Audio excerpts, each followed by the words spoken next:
Galaxy News Hour Live। अनेक संसदीय व्यथिति मध्ये राज्य स्रोत दोहनको श्रृङ्खला 2048 सालदेखि नै चलिआएको छ। पजेरो काण्डदेखि सांसद खरिद बिक्रीका उदाहरण सधैँ बदनामीका दाग बनेर बसेका छन्। सांसदहरूले पाउने स्वकीय सचिव सुविधाको मनपरी दुरुपयोगले अहिले ती सबै इतिहास बिर्साइदिएको छ। आफन्त र आसेपासे पोस्न सांसदहरूले स्वकीय सचिवका नाममा बेहिसाब ढुकुटीको रकम बगाएका छन्। न योग्यता न परीक्षा, नाता सम्बन्ध भए मात्रै सांसदको स्वकीय सचिव बन्न योग्यता पुग्छ। उनीहरूले हाजिर पनि गर्नु पर्दैन, नियमित काम गरे पनि भयो नगरे पनि भयो। कतिपय सांसदले त स्वकीय सचिवको पारिश्रमिक आफ्नै गोजीमा राख्छन्। थिति बसाल्ने ठाउँमा बसेका सांसदले गरेको यो हरकत देश र राज्य प्रणालीको अपमान हो। राज्यका हरेक निकायमा भर्ना हुने कर्मचारीका लागि परीक्षा हुँदा यस्ता स्वकीय सचिवहरू मैमत्त छन्। उनीहरूलाई लोकसेवा आयोग जस्ता निकाय भन्दा तोक सेवाको बढी आड भरोसा छ। स्वकीय कर्मचारी कस्तो राखिन्छ भन्ने विषयले कार्यकुशलता र प्रस्तुतिमा पनि फरक पार्छ। त्यसैले यस्ता स्वकीय सचिव चयनका लागि विशिष्टकृत कानुनी व्यवस्था अत्यावश्यक भइसकेको छ। ऐनमा भएको छिद्र प्रयोग गरेर संसदलाई आसेपासे राख्ने राजनीतिक भर्ती केन्द्र बनाउने थलो बन्न दिनु हुँदैन। ग्यालेक्सी न्युज आवरमा आज हामी देशलाई थितिमा हिँडाउन कानुन बनाउने ठाउँमै स्वकीय सचिवका नाममा मौलाएको बेथितिमा केन्द्रित हुनेछौँ।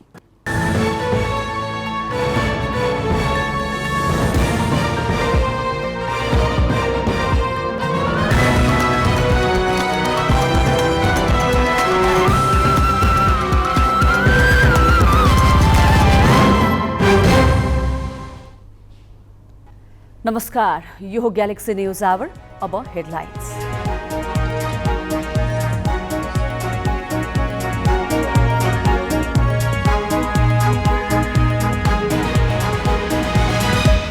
भारतीय प्रधानमन्त्री मोदीलाई भेट्ने दाहालको प्रयास असफल। भ्रमणबाट फर्केपछि दाहालले भने प्रधानमन्त्री भएर जाँदा भन्दा फरक लागेन।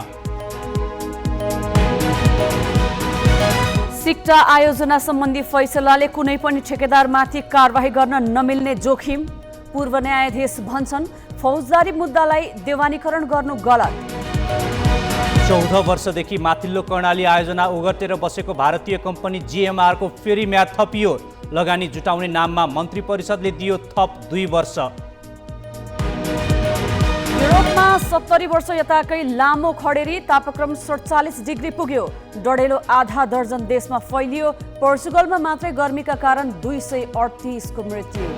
र त्रिकोणात्मक श्रृङ्खलाको अन्तिम खेलमा पनि दोहोरियो नेपालको कमजोर ब्याटिङ। 35 ओभरमै अल आउट हुँदा स्कटल्यान्डलाई 129 रनको चुनौती।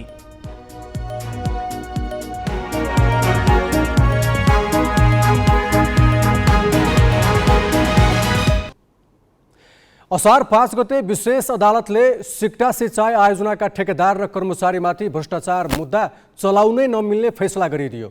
उसले जुन आधार लिएर अभियुक्तलाई सफाई दिएको छ त्यसलाई सर्वोच्च अदालतले समेत स्वीकार गर्यो भने अब कुनै पनि ठेक्का विवादमा भ्रष्टाचार मुद्दा चलाउन पाइने छैन। ठेक्का लिने र दिने कुरा दुई पक्ष बीचको करार भएकाले यसमा फौजदारी कानुन आकर्षित नहुने अदालतको व्याख्या छ। जबकि नेपालमा भ्रष्टाचारको सबैभन्दा ठूलो समस्याका रूपमा ठूला खरिद र विकास आयोजनामा ठेकेदार र कर्मचारीको बदमाशी रहँदै आएको छ। विशेष अदालतले शुक्रबार एक कार्यक्रम गरी स्थापनाको 20 वर्षमा आर्थिक वर्ष 2078-79 मा सबैभन्दा धेरै मुद्दा पर्च्युट गरेर इतिहास कायम गरेकोमा खुसी मनायो। अध्यक्ष श्रीकान्त पौडेलले अन्य न्यायाधीश समेत राखेर प्रस्तुत गरेको सफलताको फेयरिस्तको ठूलो हिस्सा भने अख्तियार दुरुपयोग अनुसन्धान आयोगको असफलता थियो। अख्तियारले दायर गरेका 792 मुद्दा मध्ये विशेषले 339 मुद्दामा फैसला सुनाएको थियो। तीमध्ये 275 वटा अर्थात् 81% मुद्दामा आरोपितले सफाई पाएका छन्। खास गरी विशेषले ठूला खरिद र विकास आयोजनासँग सम्बन्धित भ्रष्टाचारका मुद्दामा अभियुक्तको पक्षमा फैसला सुनाएको छ। यसो हुनुमा अख्तियारको अभियोजन नै फितलो भएको अध्यक्ष पौडेलको प्रष्टीकरण छ। त्यो अदालतले गर्यो भनेको त मिसिल प्रमाण र कानुनको आधारमा गर्ने हो नि। अभियोजन पक्षले जे लाग्यो त्यसमा छाप लाएर प्रमाणित मात्रै गर्ने हो र अदालतले। त्यसमा अदालत के चाह्यो त अख्तियारले ल्याएको सबै प्रमाणित मात्रै गरिदियो त भयो नि त। मिसिल प्रमाण र कानुनको आधारमा गर्ने होला नि त अदालतले, होइन? यहाँ मात्रै जुडिसियल प्रोसेस भनेको त्यही हो नि। अब भले यहाँले भने जस्तो यसको अर्थ अख्तियारले सबै त्यस्तो ल्यायो, सम्पत्ति शुद्धिकरणले ल्यायो भने त्यहाँले उहाँहरूका आफ्नै समस्या होलान्, अनुसन्धानमा समस्या होलान्, दक्ष म्यान पावर नहोला, के होला उहाँहरूका समस्या होलान्। अनुसन्धान प्रभावकारी नभएसँग, अभियोजन प्रभावकारी नभएसँग फेरि न्याय निरूपण प्रभावकारी हुँदैन। जति हामी यसको फल आउटपुट भनेको त फैसला हो। असार 5 गते विशेष अदालतका अध्यक्ष श्रीकान्त पौडेल, न्यायाधीशहरू रमेश कुमार पोखरेल र यमुना भट्टराईको इजलासले सिक्टा सिंचाई आयोजनाको भ्रष्टाचार मुद्दामा ठेकेदार कम्पनी कालिका कन्स्ट्रक्सनका सञ्चालक एवं पूर्व मन्त्री विक्रम पाण्डे सहित 21 जनालाई एकसाथ सफाई दिएको थियो। निर्माणमा लापरवाही र गुणस्तरहीन काम गरेका कारण राज्यलाई 2 अर्ब 13 करोड रुपियाँ नोक्सानी पुगेको निष्कर्षसहित अख्तियारले आयोजना प्रमुख सहितका कर्मचारी, इन्जिनियर र ठेकेदारमाथि 2075 मङ्सिर 21 गते मुद्दा दायर गरेको थियो। पूर्णपाठ नआए पनि फैसला सुनाउँदा अदालतले यस मुद्दामा भ्रष्टाचार मुद्दा चलाउनै नमिल्ने तर्क गरेको छ। अर्थात् यो आयोजना र ठेकेदार बीचको करार सम्बन्धी विषय भएकाले फौजदारी कानून आकर्षित नहुने अदालतको व्याख्या छ। सरकारी आयोजनामा हुने लापरवाही र अनियमिततालाई पनि अदालतले व्यक्तिगत लेनदेन जस्तो देवानी मामिला भनिदिएपछि अब कुनै पनि ठेकेदार जोडिएका मुद्दामा भ्रष्टाचार ठहर नहुने जानकारहरूको बुझाइ छ। आयोजना प्रमुखले 2 अर्ब 13 करोडको अभियोग लागेको छ, ठेकेदारले 2 अर्ब 13 करोड लागेको छ। 2 अर्ब 13 करोडको अब ठहर गर्यो भने त उनीहरू त अब खतमै हुन्छन् भनेर एउटा मायाको हिसाबले उनीहरूले गरे होला भने नि। त्यहाँ त्यो भ्रष्टाचार भएको हो कि होइन, फोटो उनीहरूले हेरिदिनु पऱ्यो नि त। फोटो हेरेर थाहा हुन्छ अनि कसको कमजोरी छ त, कमजोरी कसको त, के यसको कमजोरी भनिदिनु पऱ्यो नि त होइन। डिजाइन इस्टिमेटदेखि नै त्यो मैले अघि नै भने माटोको परीक्षण हुन्छ।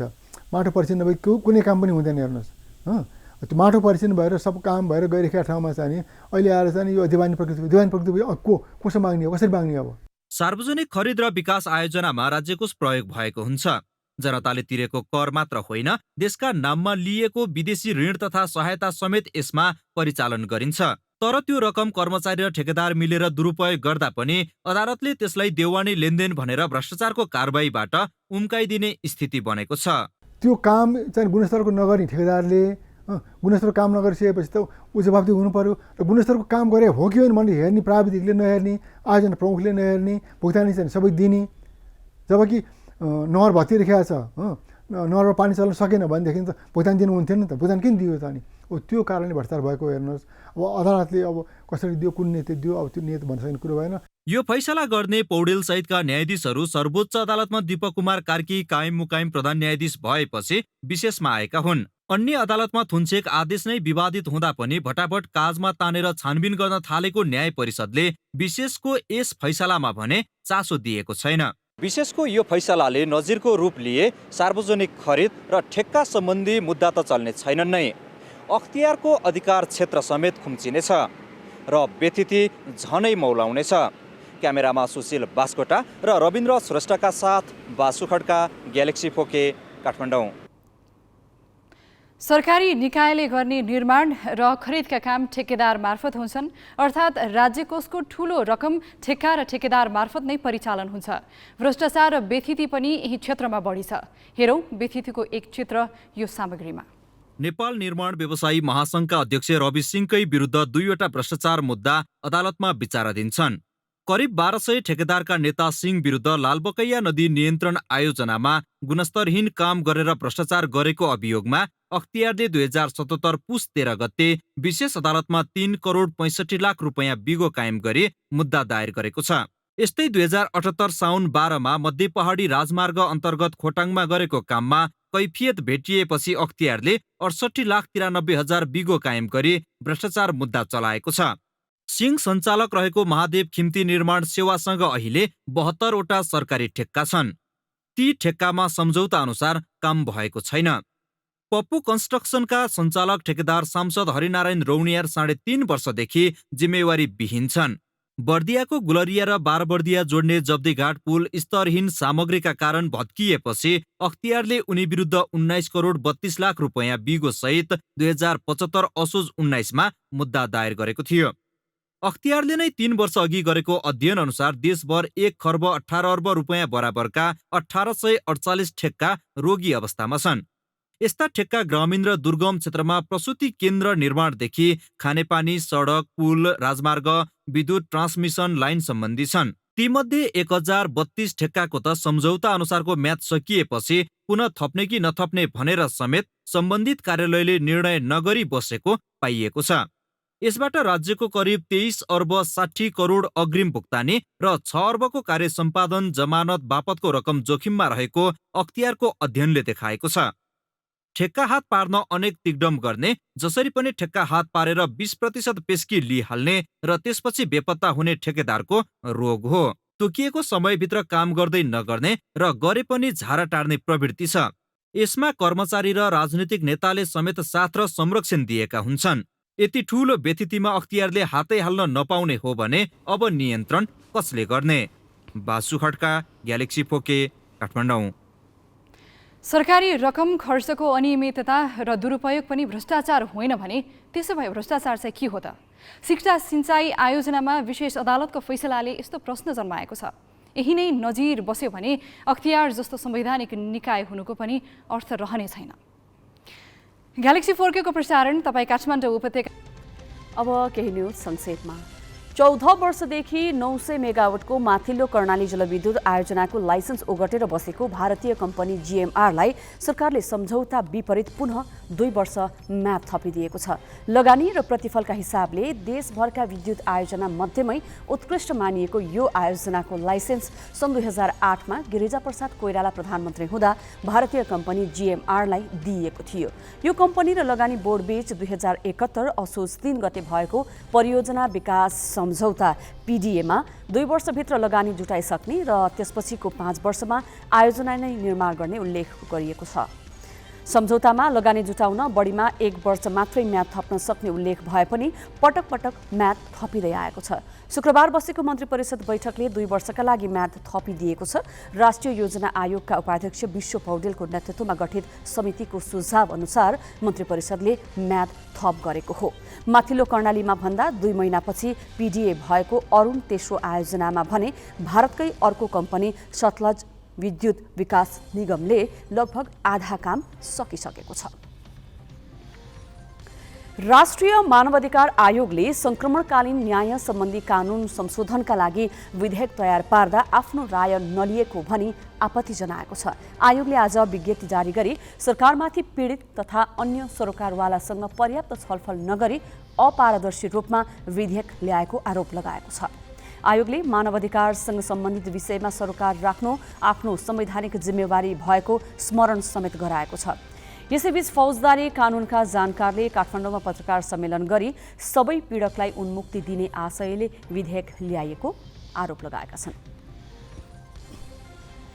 नवनिर्वाचित उपसभामुख पुष्पा भुसालले पदभार ग्रहण गरेकी छन्। राष्ट्रपति भवन शीतल निवासमा शपथ ग्रहण गरे लगत्तै सिंहदरबार पुगेर भुसालले पदभार ग्रहण गरेकी हुन्। त्यसअघि राष्ट्रपति विद्यादेवी भण्डारीको उपस्थितिमा सभामुख अग्निप्रसाद सापकोटाले भुसाललाई शपथ गराएका थिए। प्रतिनिधि सभाको शुक्रबार बसेको बैठकले भुसाललाई उपसभामुखमा निर्वाचित गरेको थियो। काठमाडौँका सडक पेटीमा बस्ने बालबालिकालाई फकाएर भारत लगी मृगौला बिक्री गर्ने गरेको आरोपमा प्रहरीले 5 जनालाई पक्राउ गरेको छ। प्रहरीले रामेछापका धनबहादुर रोका, गुल्मीका विजय कुँवर, दैलेखका भूपेन्द्र शाही र विमल बहादुर शाही तथा झापाका आशिष तामाङलाई मृगौला बेचबिखनमा संलग्न रहेको आरोपमा पक्राउ गरेको हो। नेपाल प्रहरीको मानव बेचबिखन अनुसन्धान ब्युरोले आज उनीहरूलाई सार्वजनिक गरेको छ। ब्युरोका अनुसार पक्राउ परेका मध्ये विमल र धनबहादुरले आफ्नो एउटा मृगौला बेचिसकेको खुलेको छ। उनीहरूले 2 बालकलाई असार 15 गते कोलकाता लैजानका लागि आवश्यक मेडिकल परीक्षण गराएर तयारी अवस्थामा राखेका थिए।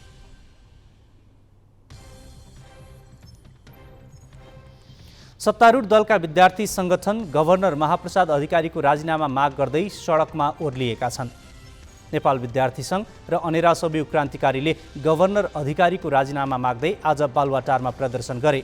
प्रमुख प्रतिपक्षी एमाले अर्थ तथा योजना विभागको सदस्य मनोनयन गरेका एम अधिकारी गभर्नर नै भएकाले उनले पदमा बस्न नमिल्ने उनीहरूको भनाइ थियो। एमाले भने एम अधिकारी गभर्नर नभएको बताएको छ।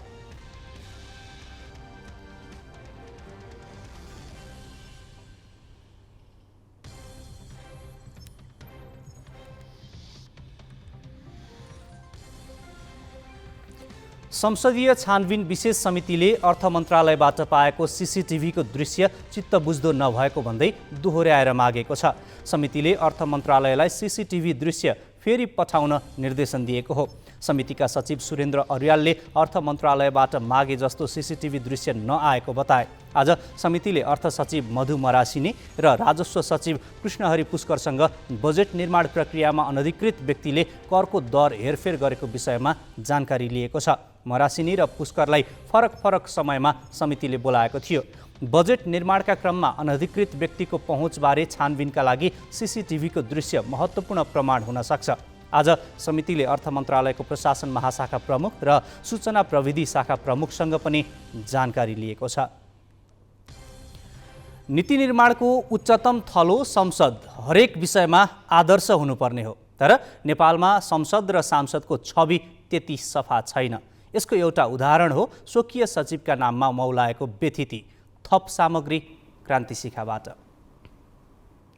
सरकारी सेवामा प्रवेशका लागि लोकसेवा आयोगले लिने कठोर परीक्षा पास गर्नुपर्छ। परीक्षामा निकै प्रतिस्पर्धा हुने गरेको छ। पद अनुसारको न्यूनतम शैक्षिक योग्यता नभई प्रतिस्पर्धा गर्न पाइँदैन। तर राजनीतिक व्यक्ति र तिनका सहयोगीका हकमा भने कुनै बन्धन नै छैन। सभामुख, राष्ट्रिय सभाका अध्यक्ष र सांसदहरूका सहयोगीले शैक्षिक योग्यताको प्रमाणपत्र पेश नै नगरी तथा पदपूर्ति प्रक्रियामा सामेल नै नभई सरकारी ढुकुटीबाटै तलब सुविधा लिइरहेका छन्। उनीहरूले एक वर्षमै 18 करोड रुपैयाँ भन्दा बढी बुझेका छन्। सार्वजनिक निकायमा हुने बेथितिबारे प्रश्न उठाउँदै आएका सांसद यो विकृतिमा भने तैचुप मैचुप छन्। प्रतिनिधि सभाका सभामुख र उपसभामुख, राष्ट्रिय सभाका अध्यक्ष र उपाध्यक्ष तथा सांसदले आफ्ना लागि राख्न पाउने सहयोगी संख्याबारे कानूनमै व्यवस्था छ। संघीय संसदका पदाधिकारी तथा सदस्यहरूको पारिश्रमिक र सुविधा सम्बन्धी ऐन 2073 अनुसार सभामुख र अध्यक्षले सहसचिव स्तरका एक जना स्वकीय सचिव राख्न पाउँछन्। यसबाहेक उपसचिव र शाखा अधिकृत तहका एक कर्मचारी पनि राख्न पाउँछन्। उपसभामुख र उपाध्यक्षले उपसचिव स्तरका स्वकीय सचिव राख्न पाउने व्यवस्था छ। दुवै सदनका विपक्षी दलका नेता अनि प्रमुख सचेतक र सचेतक, राष्ट्रिय सभामा सत्ता पक्षका दलका नेतादेखि प्रमुख सचेतक र सचेतकहरूले पनि उपसचिव स्तरका स्वकीय सचिव राख्न पाउँछन्। राजनीतिक व्यक्तिले पदीय हैसियत अनुसार कम्प्युटर अपरेटर, सवारी चालक लगायत कर्मचारी राख्न पाउने व्यवस्था पनि कानूनमा छ। ऐनले सांसदहरूले पनि शाखा अधिकृत स्तरका एक जना स्वकीय सचिव राख्न पाउने सुविधा दिएको छ। ऐनको व्यवस्था बमोजिमको संख्यामा सबै पदाधिकारीले नातागोता र कार्यकर्तालाई सहयोगीको रूपमा राखेका छन्। ती सहयोगीको तलब भत्ता सरकारले बेहोर्छ। संसद सचिवालयले महिना नपुग्दै उनीहरूको खातामा तलब जम्मा गरिदिन्छ। तर ती सहयोगीहरूका हकमा कानूनमै शैक्षिक योग्यता तोकिएको छैन। यस्तै नियुक्तिको मापदण्ड पनि छैन। सांसदहरूले यसलाई विकृति मानेर सुधारका लागि कुनै पहल कदमी लिएका छैनन्। बरु शैक्षिक योग्यता हेरेर स्वकीय सचिव राख्न सम्भव नहुने भनी पन्छिँदै आएका छन्। अब राजनीतिक फिल्डबाट आएको भएर उसले आफ्नो पार्टीमा अब आफ्नो राजनीतिक जीवनमा सहयोग गरेका मान्छेहरूलाई पनि अब निर्वाचन हुँदा निर्वाचनताका बढी सहयोगी भूमिका गरेका मान्छेलाई आफू राजनीतिक पदमा हुँदा पनि राजनीतिक ढङ्गले न्याय गर्ने भएको हुनाले पनि शैक्षिक योग्यता भन्दा पनि आफ्नै सहयोगीको भूमिकामा राखेको हुनसक्छ। त्यसैले यसलाई चाहिँ अन्यथा भन्दा पनि अब कतिपय कुराहरूमा बिस्तारै विकास हुँदैछ। हिजो जिएम पनि राजनीतिक नियुक्तिका आधारमा पढाइ लेखाइ शैक्षिक योग्यता हुँदैन थियो। अहिले अब आन्तरिक परीक्षा लिने जिएमहरूको पनि त्यसै गरी अब विभिन्न स्थानका कार्यकारी अध्यक्षहरूको पनि लिने गरेको छ। यसको पनि बिस्तारै अब हामीले एउटा सांसदहरूको पनि र सकियो भने अब यो स्वकीय सचिवहरूको पनि ऐनमा नै शैक्षिक योग्यताको कुरा निर्धारण पनि गर्दा राम्रो हुन्छ। सरकारी सेवामा खुल्ला प्रतिस्पर्धाबाट छानिने सबैभन्दा तल्लो तहको खरिदारको जागिरका लागि पनि न्यूनतम शैक्षिक योग्यता चाहिन्छ। योग्यता भएर मात्र पुग्दैन, कठोर खालको लिखित परीक्षा र अन्तर्वार्ताको चरण पार गर्नुपर्छ। शाखा अधिकृत, उपसचिव र सहसचिव पदमा पुग्नका लागि गर्नुपर्ने सङ्घर्ष त भनी साध्य छैन।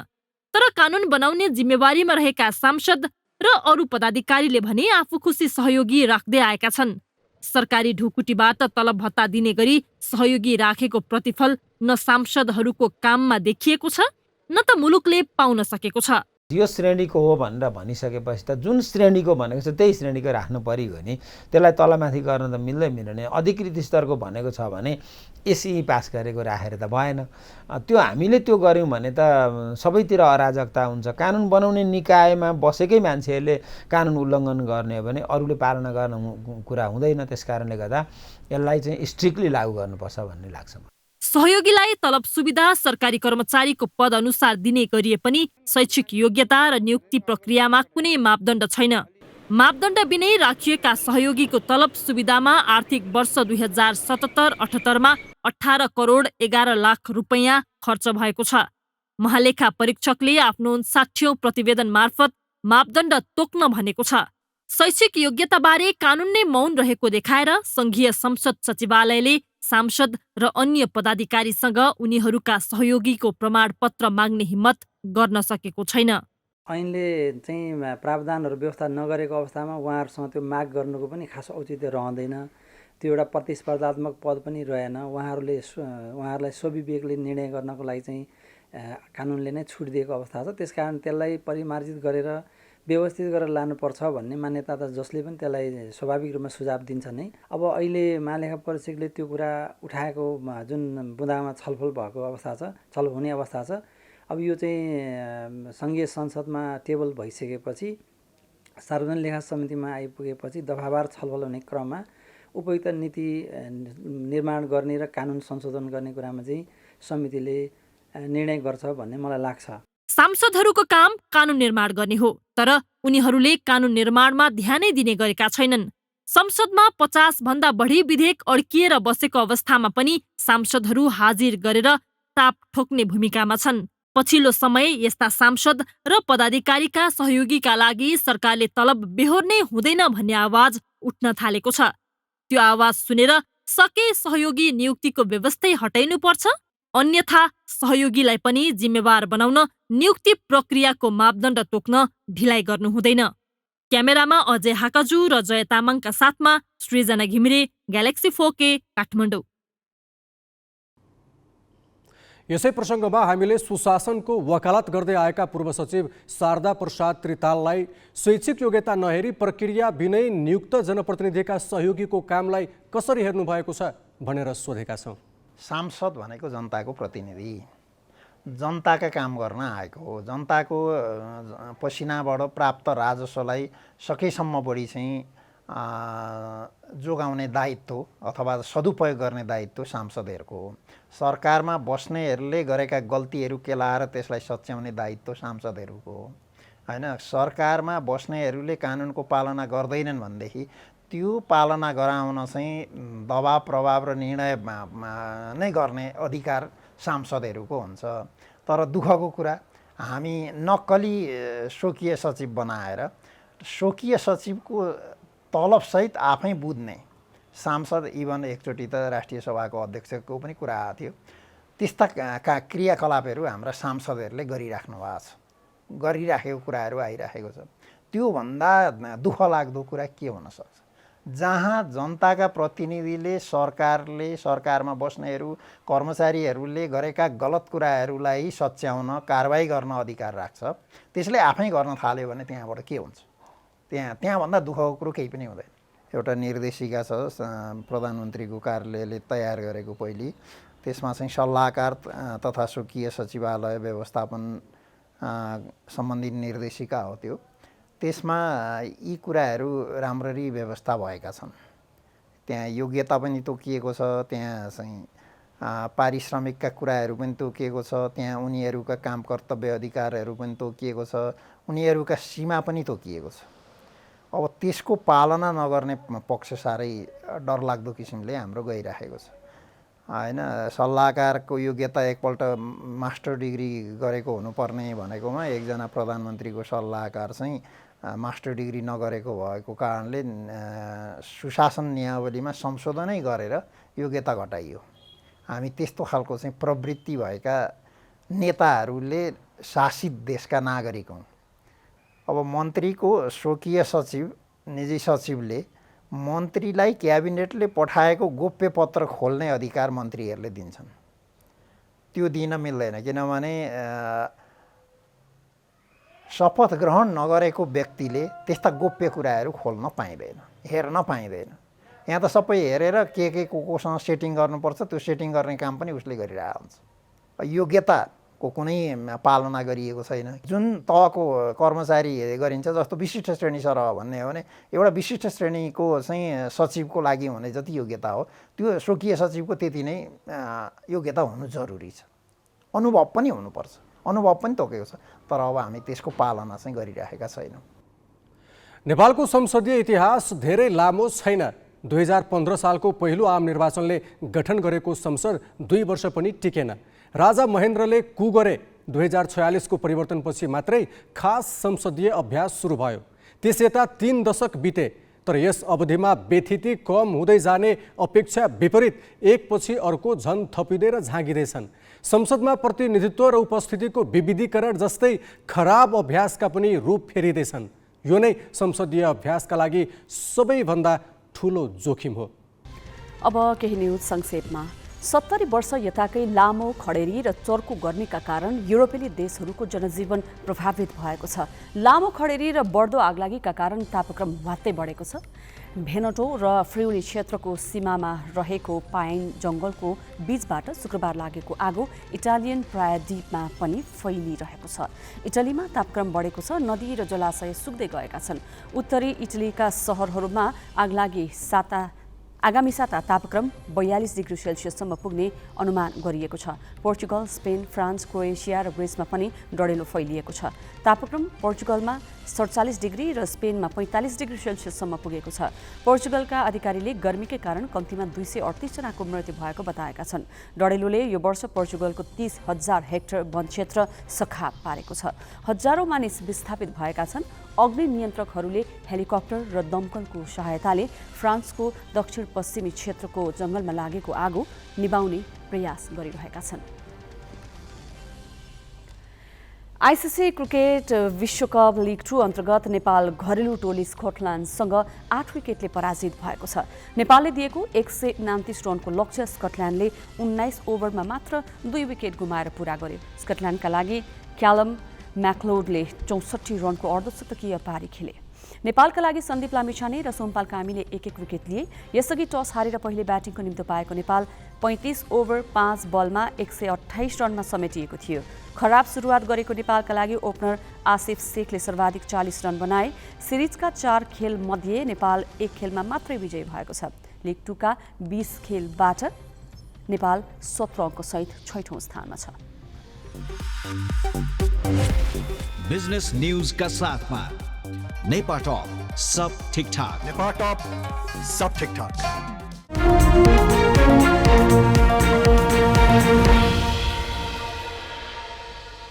विदेशी मुद्राको सञ्चिति घटेर भुक्तानी सन्तुलनमा चाप परेपछि सरकारले विलासिताका वस्तुको आयातमा थप कडाई गरेको छ। सरकारले विभिन्न 10 वस्तुको आयातमा आजदेखि पूर्ण रूपमा रोक लगाएको हो। 38,000 रुपियाँ माथिका मोबाइल, 150 सीसी माथिका मोटरसाइकल, 32 इन्च माथिका रङ्गीन टिभी, सबै प्रकारका खेलौना, कुरकुरे, लेज लगायत वस्तुको आयातमा प्रतिबन्ध लागेको छ। अब विभिन्न कम्पनीका 40 भन्दा बढी मोडलका स्मार्टफोन ल्याउन पाइने छैन। सबै प्रकारका तयारी मदिरा, चुरोट, सुर्तीजन्य वस्तु, हिरा, जीप, कार, भ्यान पनि प्रतिबन्ध लगाइएका वस्तुको सूचीमा छन्। उद्योग वाणिज्य तथा आपूर्ति मन्त्रालयले राजपत्रमा प्रकाशन गरेको सूचनाका अनुसार प्रतिबन्ध भदौ 14 सम्म कायम रहनेछ। नयाँ आर्थिक वर्षको पहिलो दिन आज शेयर बजार सामान्य अङ्कले बढेको छ। नेप्से परिसूचक 1.93 अङ्कले बढेर 2011 बिन्दु कायम भएको छ।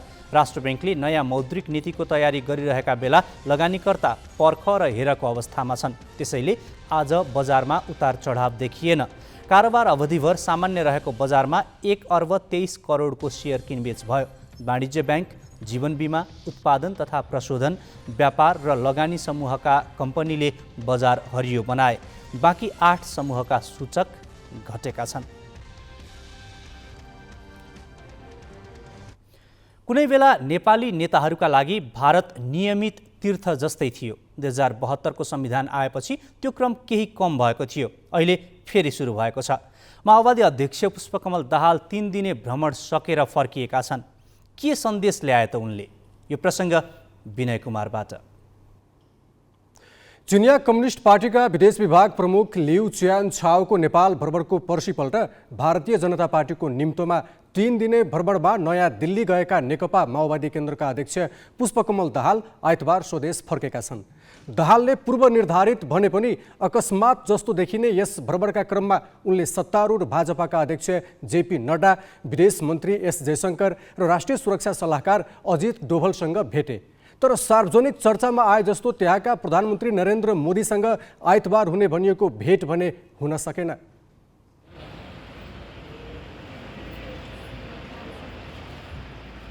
अमेरिका र चीनबीच देखिने गरी नेपालमा स्वार्थको प्रतिस्पर्धा देखिएका बेला तुलनात्मक रूपमा शान्त देखिएको भारतमा सत्ता गठबन्धनका एक नेता पुष्पकमल दाहालको राजनीतिक भेटवार्ताले धेरैको ध्यान तानेको थियो। दिल्ली भ्रमणका क्रममा उच्चस्तरीय भेट गरेर दाहालले भारतीय संस्थापनको विश्वास जित्न खोजेको देखिएको पनि छ। यसअघि काङ्ग्रेससँग निकट सम्बन्ध राखे पनि वाम दलसँग उति साह्रो औपचारिक सम्बन्ध नदेखिएको भाजपाले दाहाललाई राम्रै सत्कार पनि गर्यो। अध्यक्ष जेपी नड्डादेखि विदेश विभाग प्रमुख विजय चौथाईवालालाई मात्र उनले भेटेनन्।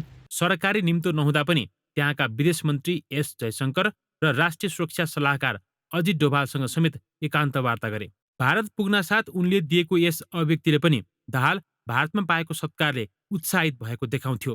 कुनै एउटा विषयमा केन्द्रित गरेर गरिएको भ्रमण होइन, समग्रमा नेपाल भारत सम्बन्धका विविध पक्षहरूको बीचमा नेताहरूसँग चर्चा गर्ने र सकारात्मक वातावरण बनाउने। सशस्त्र युद्धकालका क्रममा भारतबाट राम्रै साथ पाएको मानिने माओवादीको सत्ता यात्राका क्रममा भने उति साह्रो राम्रो सम्बन्ध भएन।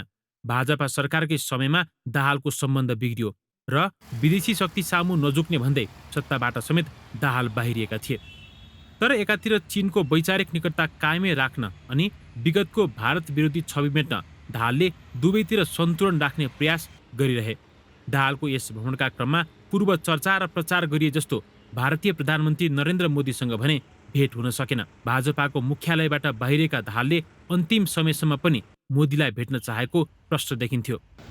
र दुई पार्टीको सम्बन्धलाई, दुई देशको सम्बन्ध बलियो बनाउनको लागि राम्रोसँग बढाउनु पर्छ भन्ने नड्डाजीको प्रस्तावलाई मैले समर्थन गरेको छु र कहिले बिजेपीको निमन्त्रणामा, कहिले हाम्रो पार्टीको निमन्त्रणामा नेपाल र भारतमा विभिन्न कार्यक्रमहरू संयुक्त रूपले गर्ने भन्ने समझदारी पनि भएको छ।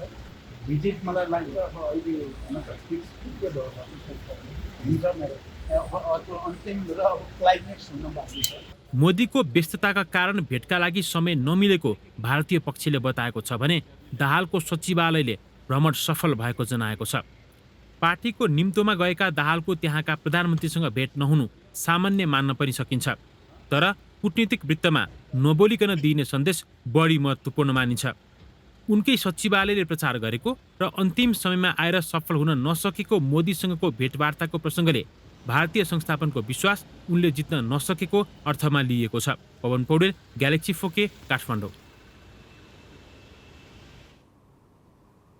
माओवादी अध्यक्ष पुष्पकमल दाहालले स्वदेश फर्किएपछि आफ्नो भारत भ्रमण फलदायी भएको बताएका छन्। प्रधानमन्त्री नरेन्द्र मोदीसँगको भेट अन्तिम समयमा रद्द भएको स्वीकार गर्दै उनले त्यसबाट आफूलाई केही पनि टेन्सन नभएको प्रतिक्रिया त्रिभुवन अन्तर्राष्ट्रिय विमानस्थलमा दिए। 1 बजेदेखि चाहिँ प्रधानमन्त्री मोदीसँग भेट हुन्छ भन्ने थियो। हामीलाई भेट हुन्छ नै भनिएको थियो। फेरि हामीलाई अधिकारीहरूले नै भनेका थिए 1 बजे भेट हुन्छ भन्ने भइरहेको थियो। अब 1 बज्न लागेपछि हामीले अलि चाहिँ हतार गरेर अब फेरि मोदीजीलाई भेट्न चाहिँ समय फेरि एयरपोर्ट जानुपर्ने हुन्छ भनेर हामी निक्ल्यौँ र होटेल जाने क्रममा चाहिँ अहिले सम्भव भएन भन्ने आयो। फेरि अब किन हो भन्ने कुरा तपाईँहरू जस्तै म पनि थाहा पाएन। वास्तवमा एउटा त के हो भने बिजेपी प्रेसिडेन्टले बोलाएको हुनाले प्रेसिडेन्टले अन्तिम भेट गरेपछि क्लाइमेक्स त्यही हो भन्ठानेर हो कि भन्ने पनि उहाँहरूले चर्चा गर्नुभयो अधिकारीहरूले। अर्को हिजो मात्रै अहिले बाढीले चाहिँ पुरै भारतमा चाहिँ ठुलै जनजनको क्षति भएको छ, डुबान डरलाग्दो भएको छ। हिजो प्रधानमन्त्री मोदी उता जानुभएको थियो, एकदम रस आवर भएर हो कि भन्ने पनि उहाँहरूले भन्नुभयो। तर के चाहिँ कारणले लास्ट आवरमा चाहिँ भएन मैले पनि थाहा पाएको छैन।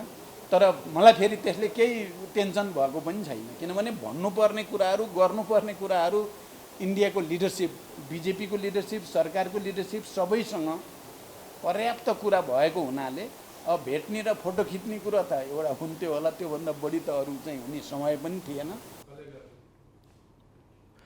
नेकपा माओवादी केन्द्रका अध्यक्ष पुष्पकमल दाहालको भारत भ्रमणबारे थप कुराकानी गर्न भारतको नयाँ दिल्लीबाट पत्रकार आस्था तिवारी प्रत्यक्ष सम्पर्कमा छिन्। आस्थाजी, नेकपा माओवादी केन्द्रका अध्यक्ष र भारतीय प्रधानमन्त्री नरेन्द्र मोदी बीच भेट किन हुन सकेन? नमस्कार व्यूअर्स। पहिला त म यो भन्न चाहन्छु कि मोदी र प्रचण्डको मिटिङ नै स्केड्युल थिएन होइन, नत्र भए हाई प्रोफाइल मिनिस्टरसँग जब मिटिङ हुन्छ होइन, एभ्रिथिङ इज प्लान, तर मिटिङ नै स्केड्युल थिएन।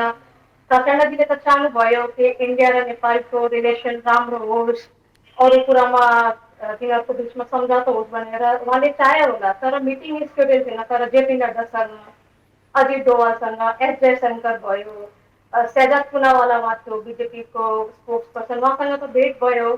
इन्डिया नेपालको रिलेसन कसरी स्ट्रङ हुन सक्छ भनेर तिनीहरूको त भेट भयो, तर जब मिटिङ नै स्केड्युल थिएन भनेर त्यो त इम्पोसिबल नै हो क्या छ। जब मिटिङ नै हाई प्रोफाइल मिनिस्टरसँग हजुरको त्यहाँ प्रचण्डसँग मिटिङ स्केड्युल थिएन त अनि त्यो भेट्न त चान्सेस नै थिएन। नड्डाजीले चाह्यो होला, आइम भेरी स्योर, किनभने प्रचण्डलाई पनि चाहिन्छ नि त इन्डिया र नेपालको रिलेसन चाहिँ राम्रो होस्। अनि प्रचण्डजीको एउटा कुरा मलाई याद छ, उहाँले भन्नुभएको थियो कि 1950मा जो इन्डिया र नेपालको ट्रिटीको जुन भएको थियो 10वटा आर्टिकलमा पुरा भएको थियो।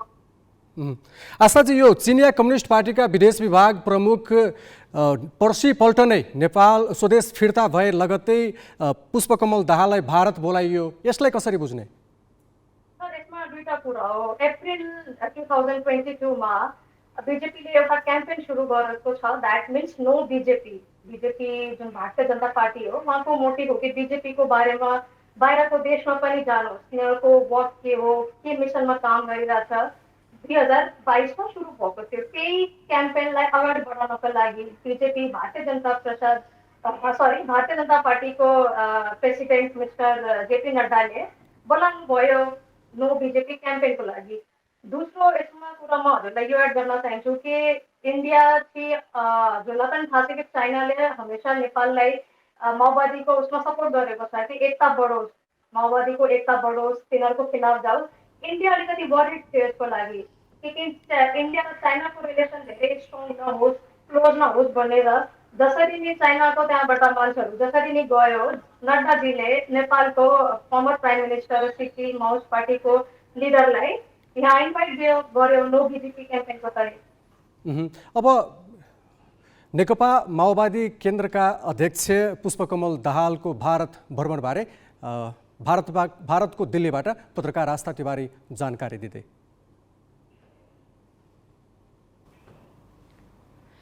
नेपालमा चिकित्सा शिक्षाको अध्यापन सुरु भएको 50 वर्ष भयो। 2029मा त्रिभुवन विश्वविद्यालय अन्तर्गत चिकित्सा शास्त्र अध्ययन संस्थान आइओएम स्थापना भयो, जसले सुरुमा प्रमाणपत्र तहमा पठन पाठन थाल्यो। एमबीबीएसको अध्यापन भने 2035 सालदेखि सुरु हुन थालेको हो। पहिलो वर्ष 22 विद्यार्थी भर्ना भएकामा अहिले वर्षेनी 1900 विद्यार्थीले देशभित्र चाहिने चिकित्सक उत्पादनका लागि अरू मुलुकलाई गुहार्नुको विकल्प थिएन। पढाइमा अब्बल केही विद्यार्थी छात्रवृत्तिमा चिकित्सा शिक्षा पढ्न विदेश जानु पर्थ्यो, तर सीमित संख्यामा विदेश जाने विद्यार्थीबाट देशभित्रको माग नधान्ने भएपछि 2029मा आइओएम स्थापना गरियो, जसको श्रेय तत्कालीन राजा वीरेन्द्रलाई दिने गरिएको छ। आइओएमले 2030मा नर्सिङको पढाइ सुरु गर्यो। 5 वर्षपछि 22 विद्यार्थीबाट एमबीबीएस अध्यापन थालियो। चिकित्सा शिक्षा अध्ययनका लागि विभिन्न मुलुकलाई गुहार्नु नपरोस् र बिरामीले देशभित्रै पढेका चिकित्सकबाट उपचार पाउन् भन्ने उद्देश्यले पढाइ सुरु गरिएको थियो। शुल्क 10 लाख रुपैयाँ भए पनि विद्यार्थीले तिर्नु पर्दैनथ्यो, सरकारले नै बेहोर्थ्यो। आइओएमको पहिलो ब्याचका विद्यार्थी मध्ये डाक्टर बाबुराम मरासिनी स्वर्ण पदक विजेता हुन्। त्यो बेला चाहिँ असाध्यै दुःख भनेको जनशक्ति नभएर धेरै दुःख थियो। जनशक्ति पर्याप्त छैन, अनि त्यसपछि चाहिँ अनि भएको जनशक्ति पनि भागी छ। खास गरी चिकित्सकहरू पलायन भइरहेको छ। त्यसैले उहाँहरू चाहिँ धेरै पीडित हुनुहुन्थ्यो अनि उहाँहरूको चाहिँ एकदमै धेरै ठुलो समर्थन थियो। एनाटोमीको प्र्याक्टिकल गर्नलाई लास भएन क्या, अब लास भएन। अब लास ल्याउने कुरा यहाँ हल्ला गर्न थालिहाल्यो। फेरि अब लास चिर्ने यहाँ विद्यार्थीहरूले भन्न थालेपछि अनि त्यहाँबाट यहाँ पशुपतिनाथ भएको देश यो हिन्दू राष्ट्रमा त्यसरी चाहिँ अनि मरेका मान्छेहरू चिन्ने विद्यार्थीले कहाँ चिर्न पाइन्छ भनेर हल्ला चलिसक्यो। फेरि यहाँ फेरि त्यो बेला अब अहिले भएको व्यापक हुन्थ्यो होला, त्यो बेला चाहिँ पनि बेसरी हल्ला चल्यो। आइओएम अन्तर्गत अहिले 7वटा आङ्गी क्याम्पस र 3 अस्पताल सञ्चालनमा छन्। आइओएमले 15 निजी मेडिकल कलेजलाई सम्बन्धन दिएको छ। महाराजगञ्ज क्याम्पसमा भने एमबीबीएसमा भर्ना कोटा 22बाट बल्ल 100 पुगेको छ। राष्ट्रकै धरोहर संस्था हो जसले देशको विकासमा खास गरेर चिकित्सा विकासमा चाहिँ नि धेरै ठुलो भूमिका खेलेको छ। ह्युमन रिसोर्स प्रोडक्सनदेखि मात्रै होइन कि यहाँ नेपालको मै चिकित्सा सेवाको लागि पहिलो पटक धेरै प्रकारका सेवाहरू यहीँ उपलब्ध भएका छन्। जटिल प्रकारका सर्जरीहरू हुन्छन्। अहिले अरू विश्वविद्यालय मातहत पनि मेडिकल कलेज छन्। ती सबैले एमबीबीएसमा वर्षमा 1895 विद्यार्थी भर्ना लिन्छन्। यस्तै 100 भन्दा बढी शिक्षण संस्थामा नर्सिङ पढाइ हुन्छ। चिकित्सा शिक्षाका अरू कार्यक्रम पनि सञ्चालनमा छन्। क्वालिटी कन्ट्रोल हुनुपर्ने क्वालिटी चाहिँ सायद हामीले कन्ट्रोल गर्न सकेनौँ, किनभने त्यो हिसाबले इन्फ्रास्ट्रक्चर पनि डेभलप गर्न सकेनौँ र सायद नम्बर अफ टिचर्स अथवा नम्बर अफ फ्याकल्टी त्यो रिटेन गर्न पनि सकेनौँ। कि बिरामी नजाँचिकन नछोइकन अपरेसन नगरिकन सिकिने कुरा होइन। सायद यो डिफ्रेन्ट माध्यमबाट पढेर मात्रै आउने कुरा होइन। त्यो हिसाबले नम्बर बढ्दै गयो भने सायद क्वालिटी त्यो हिसाबले हामी दिन सकेनौँ कि भन्ने मलाई लाग्छ कहिलेकाहीँ। आइओएमले एमबीबीएस र अरू कार्यक्रम गरी 24,000 भन्दा बढी जनशक्ति उत्पादन गरेको छ। उसका आङ्गी क्याम्पसको पढाइलाई लिएर त प्रश्न छैन, तर सम्बन्धन प्राप्त कलेजको नियमनलाई लिएर भने आइओएममाथि प्रश्न उठ्दै आएको छ। सम्बन्धन प्राप्त कलेजले तोकिएका भन्दा बढी शुल्क लिनुका साथै शैक्षिक स्तरमा गरेको लापरवाहीमा आँखा चिम्लिँदै आएको आरोप पनि आइओएममाथि छ। क्यामेरामा योगेश लामा र सबिन महर्जनका साथ प्रज्ञाति मल्सिना, ग्यालेक्सी फोके, काठमाडौँ। अब केही समयपछि अर्थात् 9 बजे कार्यक्रम सीधा कुरा लिएर आउनेछौँ। हामी ग्यालेक्सी न्युज आवरको अन्त्यमा छौँ। जाँदा जाँदै हेडलाइन्स।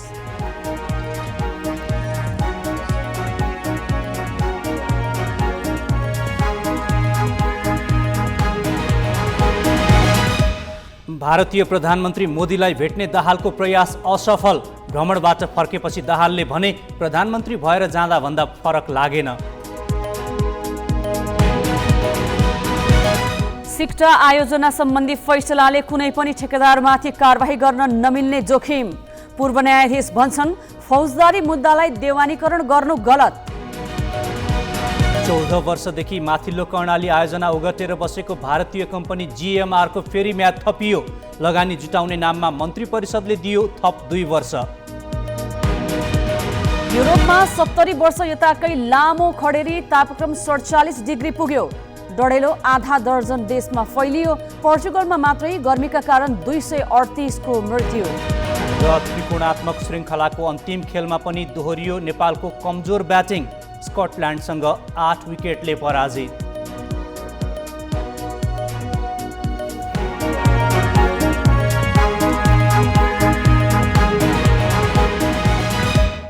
आजलाई ग्यालेक्सी न्युज आवर सकियो। नमस्ते।